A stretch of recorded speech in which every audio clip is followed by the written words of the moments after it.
Morning dears. बात करते हैं आज गोल्ड के पोजीशन की। पहले हम अपनी गोल्ड की एनालाइज देख लेते हैं।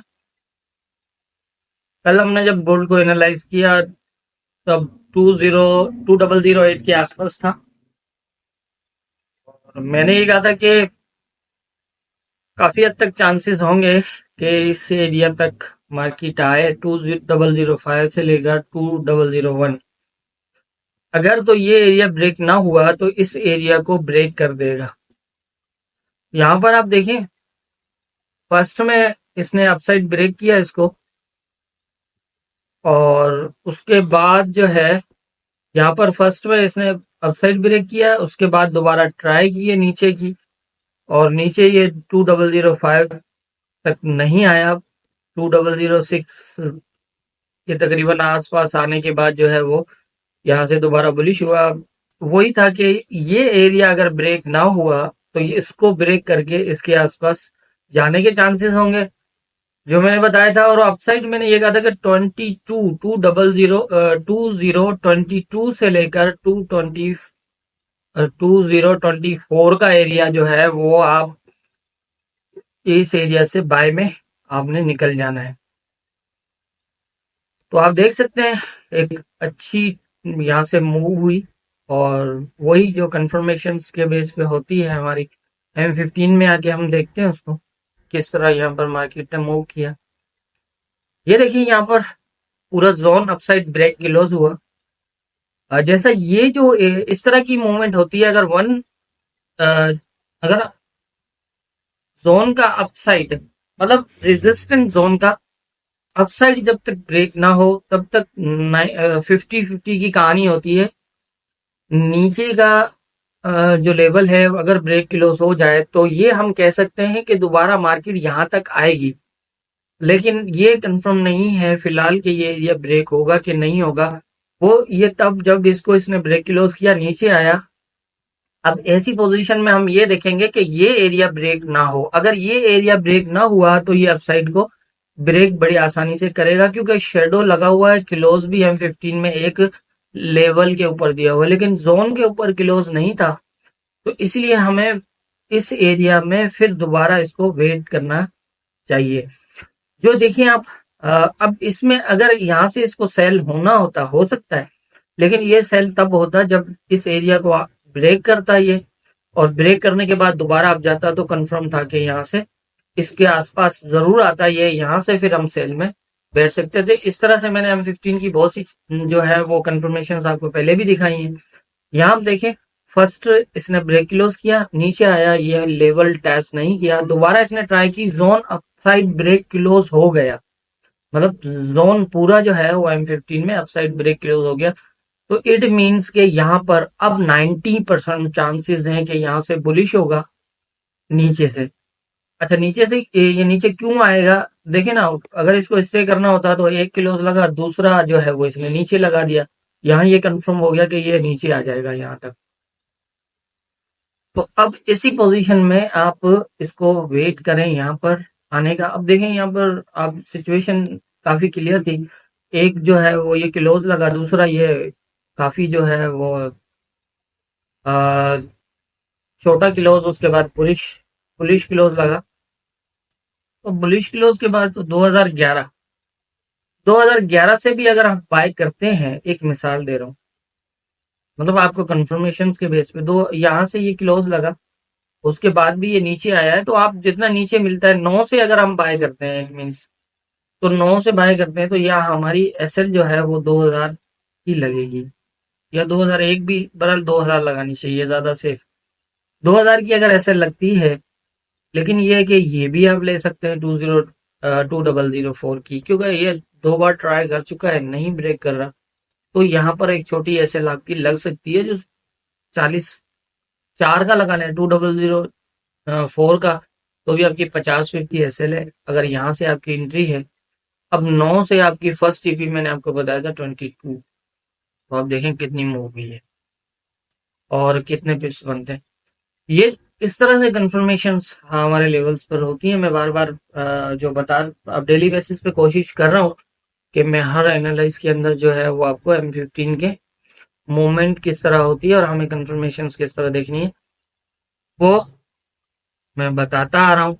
और मेरी कोशिश रहेगी कि अब देखें यहाँ और भी एक कंफर्मेशन हो गई।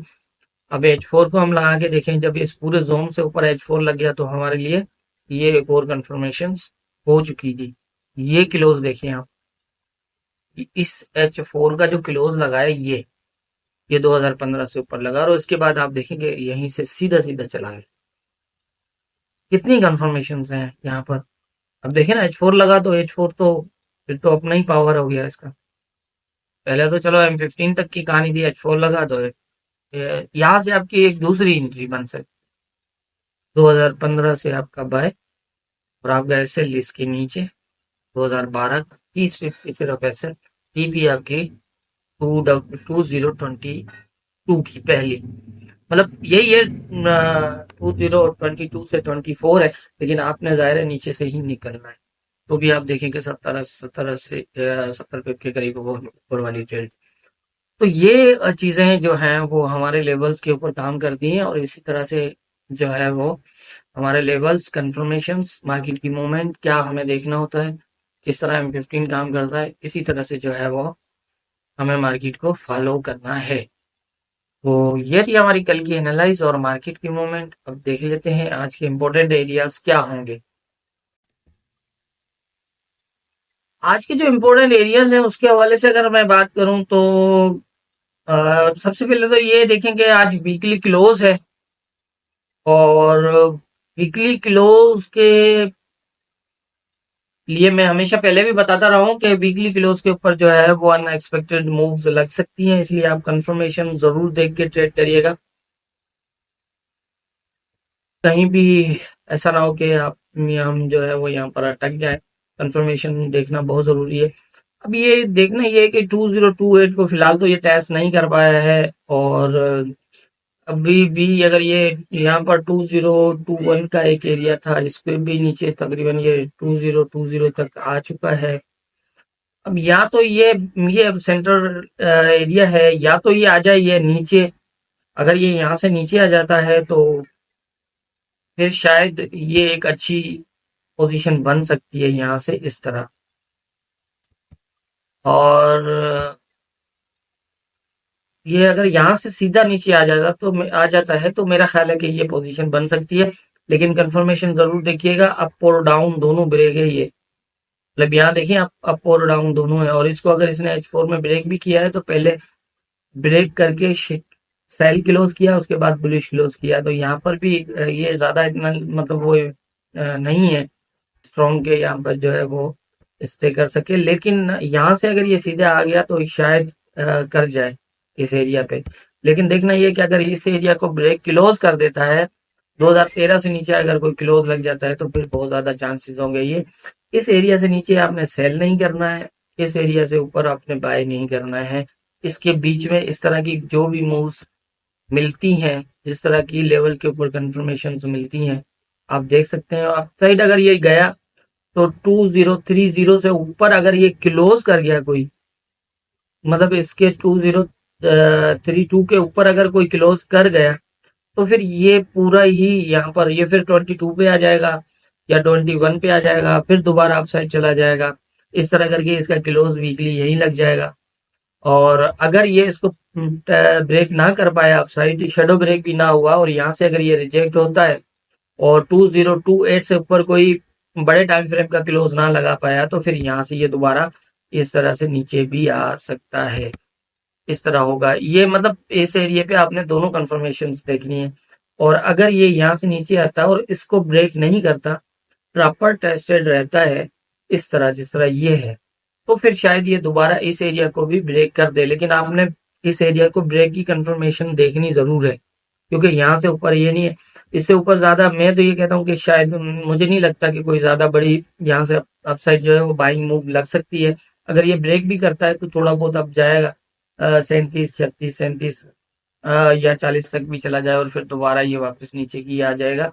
इस तरह से अप डाउन मूव हो जाएंगी। लेकिन ये आपको बता रहा हूँ कि आप सेल या बाय में कहीं जो है वो पोजीशन देख के ही एंट्री लीजिएगा। कहीं ऐसा ना हो कि कोई गलत ट्रेड लग जाए और आप जो है उसके अंदर फंस जाए। तो इस तरह ये अ, फिलहाल माइनर सपोर्ट हम कह सकते हैं। इससे नीचे आपने सेलिंग नहीं करनी, इससे ऊपर बाइंग नहीं करनी। और बीच का एरिया मैंने बता दिया, यहाँ से एक अच्छी, मैं वैसे जनरल बता रहा हूँ कि अगर 15 पे अगर ये सपोर्ट देता है तो इसकी फर्स्ट टीपी आप सेम लगा सकते हैं 25 की, इट मीन 100 पिप की जो है वो अपसाइड ट्रेड मतलब ये मिल सकती है। और अगर ये इस एरिया को ब्रेक क्लोज करता है 2013 को, तो यहाँ से ये फिर थोड़ा अप जाएगा और अप जाने के बाद दोबारा नीचे होगा। वेट करिएगा, जिस तरह कल M15 में मैंने जो पहले बताया कि M15 में कल किस तरह से मूव की और फिर जो बुलिश हुआ, इस तरह से यहाँ से सेल इसी तरह से होगा। तो ये कि एक अच्छी ट्रेड यहाँ से भी आपको मिल जाएगी नीचे की तरफ। तो मेरे ख्याल से आज के जो इम्पोर्टेंट एरियाज हैं वो यही हैं। जितनी मेरी समझ है उसके हिसाब से मैंने बता दिया, बाकी होना क्या है ये तो ऊपर वाला बेहतर जानता है, तो हमें याद रखिए।